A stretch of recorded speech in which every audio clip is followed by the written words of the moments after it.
So in a time where fuel prices are high, rent is high, electricity tariffs are high, in a time that things are so tough, so tough, these MPs couldn't read the room, and they felt that this is a time to table this ally on the road traffic regulations.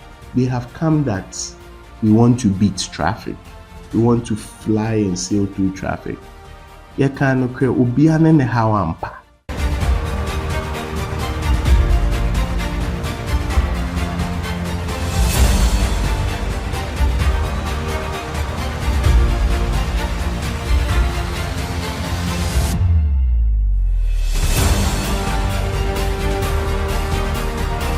Now, I don't care. I don't care who you voted for, who you didn't vote for, or who you are planning to vote for. It's your choice, Charlie, and it's your thumb. Whatever you do to it shouldn't bother me, right? Well, today on I Don't Care, I'm going to talk about a group of people who do not care more than me. So I know that I've been telling you guys that I don't care, but there are some people who actually can be bothered and they don't care more than me. Today we are talking about politicians. If I narrow it down, is MPs and ministers of state. Now, the genesis of the whole matter is there's an ally in Parliament is for an amendment of the Road Traffic Regulations Act.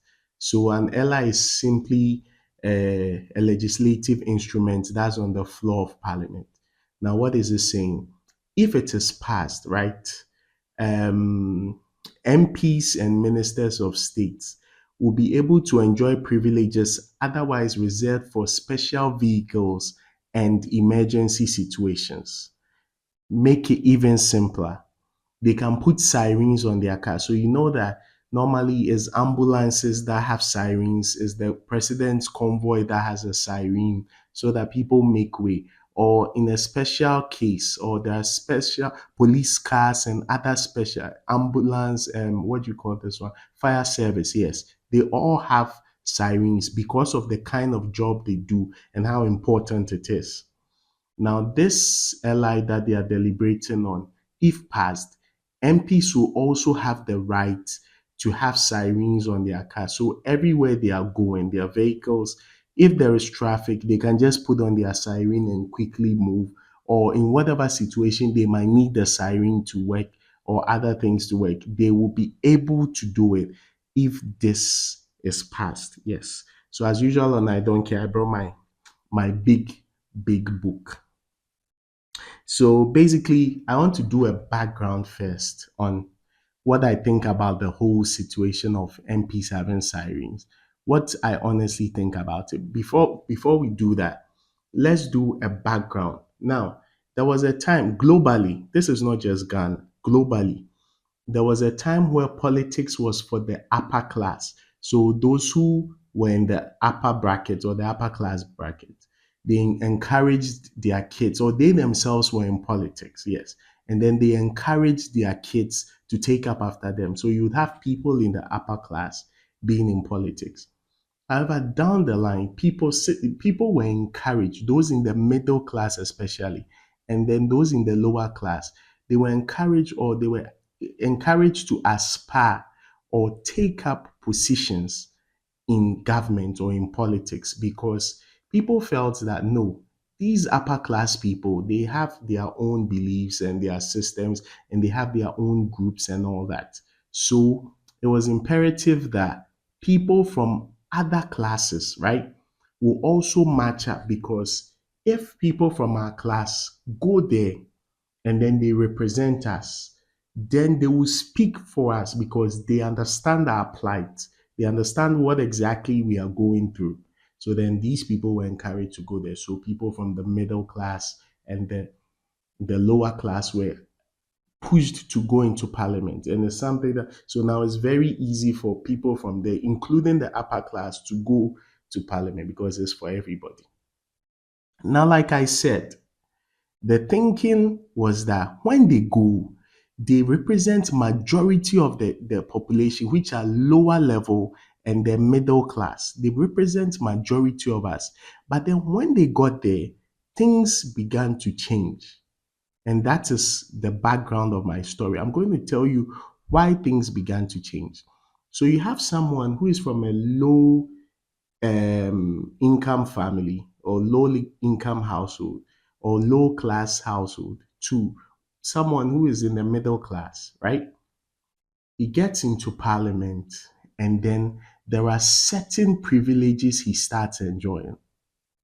So this person wasn't enjoying these benefits. And then all of a sudden, it just bam, it just comes to him. Now, these privileges have a way of affecting whoever is now in that position to enjoy these privileges I'm talking about. So let me pause here and then talk about the privileges first. We'll come back. So I'm going to read out some of the benefits or the privileges, let's call it benefits, some of the benefits that MPs and ministers of states enjoy in this country. Now, it is alleged that they earn a salary of about 29,000 Ghana cedis. So consider you watching me, consider what salary you are getting and then peg it against what they are getting as a base salary, or maybe it could be a gross. So after all that, let's say they are getting a salary of 29,000 first of all. So compared to your salary, they get a sitting allowance for doing their job or for sitting in specific meetings or committees and all that. They get an added sitting allowance, which is different from their salary. They get loans and advancement. So basically, if they want to buy a car, there are loans that are available for them to purchase their cars. But these loans are usually at a better rate than yours.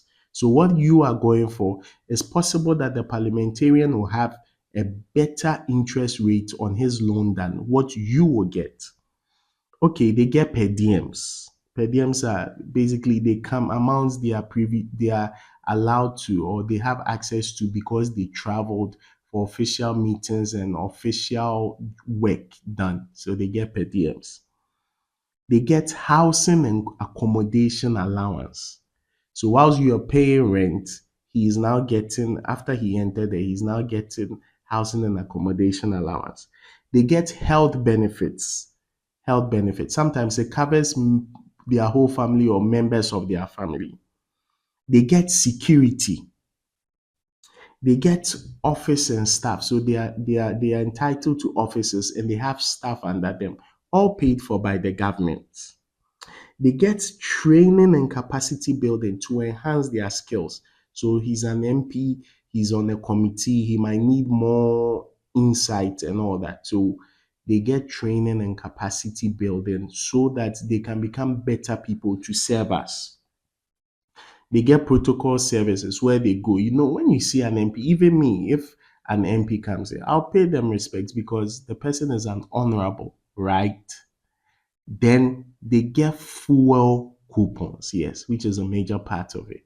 So they get fuel coupons aside everything else that they get. So there are many more I've written, but I'm not going to go to into that because of time. So basically, I'm trying to say that the person from that middle class or lower class that you sent because you feel the person relates to you now went, got there, and then there are so many benefits the person is enjoying. So you are complaining about fuel, you put him there, but he's getting fuel coupons. You're complaining that rent is expensive, he's getting rent allowance. You are complaining that it's like it's difficult to access certain services. He is getting protocol services for those same services you are trying to acquire. You are saying that NHIS doesn't cover certain areas. He is getting health benefit. He's getting his healthcare paid for fully. So now the question is, how then does such a person speak for you? How then does such a person understand your plight as an individual? Because basically everything you are complaining about, he doesn't really get it.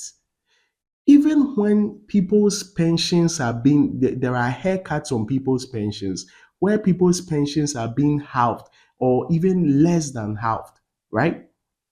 This person is entitled, or he has, if he's supposed to retire today from parliament, he has an ex gratia waiting for him, which did not receive any haircut.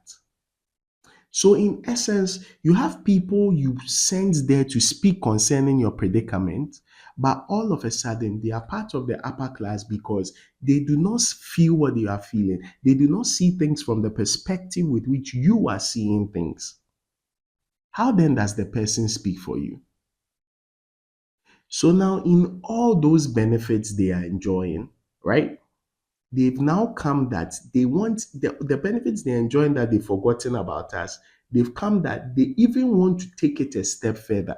So now, when you are in traffic, they do not want to sit in traffic with you. So basically, if you wake up at 4 a.m. to beat traffic, he still wants to wake up at 8 a.m. or 7 a.m.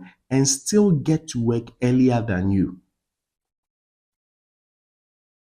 If there is a traffic jam, he doesn't want to be a part of it. If there is no traffic jam and he just wants to get somewhere early, he doesn't want to be a part of it. When the siren is put, whether it's an official meeting or not, who can tell? It is just another step to make them unreachable. So it's another step that takes them beyond the plight of Ghanaians. So now, basically, if I want such a person, right? If I'm complaining about electricity and someone can afford solar, they will think I talk too much. So if I'm saying that these roads, there's too much traffic, it has to be expanded.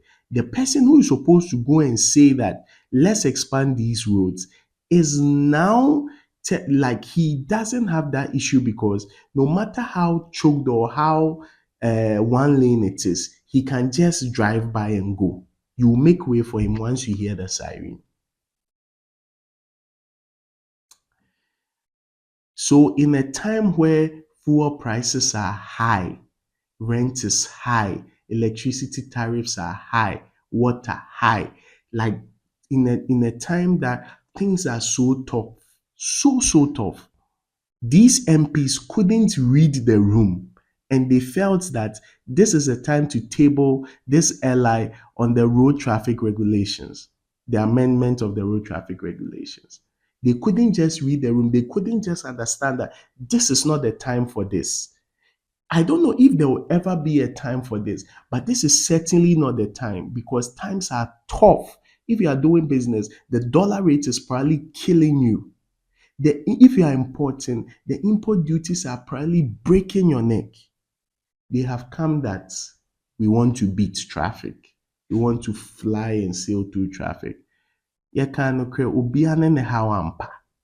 Obiara ne ne haw ampa. So I say this all to say this. I do not think this is the time for such an act. I do not think it's even right because already you cannot relate to the average Ghanaian. Why should we add this? That would make you more inaccessible to the average Ghanaian's plight. Why? Why do you even want to add this when you haven't solved our other issues? Things we actually put you there for. So, Sisiano, it's like we've put you there. You are not doing anything for us. Now you want to go faster to the place so that you do not do anything for us either. So basically, I want to get there speedily so I can sit and say nothing concerning your situation.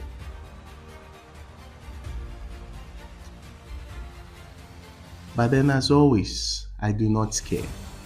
Whatever they do, whether they pass the bill, whether it becomes a law that MPs, I do not care. I mean, 7 December, we all go and vote. Whether you sit down and listen to manifestos and vote, I don't care. Whether you don't listen to manifestos and vote, I don't care.